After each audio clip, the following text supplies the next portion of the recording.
ministre de la Justice et de l'Intérieur côte à côte avec le directeur de l'OCAM, les pontes de la sécurité intérieure belge réunis en conférence de presse pour présenter quelques chiffres. En 2023, l'OCAM suivait 650 extrémistes, près de 90% de djihadistes, un chiffre en baisse et des profils bien différents des cellules, comme celle qui a frappé Bruxelles en 2016. Des gens qui veulent agir seuls. Ça ne veut pas dire qu'ils n'ont pas de contacts sociaux, etc. Non, certainement pas, mais c'est des gens qui agissent seuls, sans complices, je dirais. Et d'autre part, on a aussi des groupes très peu structurés qui se trouvent surtout online, souvent des jeunes qui radicalisent très vite. Des individus plus difficiles à localiser, c'était par exemple le cas il y a quelques semaines. Le Botanique était visé par des menaces d'attaque.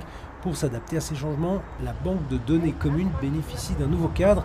Le but est de mieux collaborer, mieux partager les infos, avec des services de prévention par exemple et les différentes autorités locales. Chaque personne est différente, mais donc on se réunit, donc on a la task force locale qui se réunit chaque mois au niveau arrondissemental et donc dans ces réunions on parcourt tous les individus, on voit qui a quelle information pour après décider qui fait quoi contre cette personne.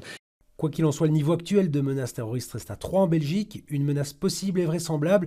Les attaques récentes de Moscou ne changent rien, même si les autorités gardent un œil sur l'ISKP, la branche de l'État islamique active en Asie centrale. Dans plusieurs pays voisins, on a déjà vu qu'il y a eu des arrestations dans un passé assez récent de gens qui étaient suspectés d'être membres de ISKP et qui auraient peut-être l'intention de faire quelque chose.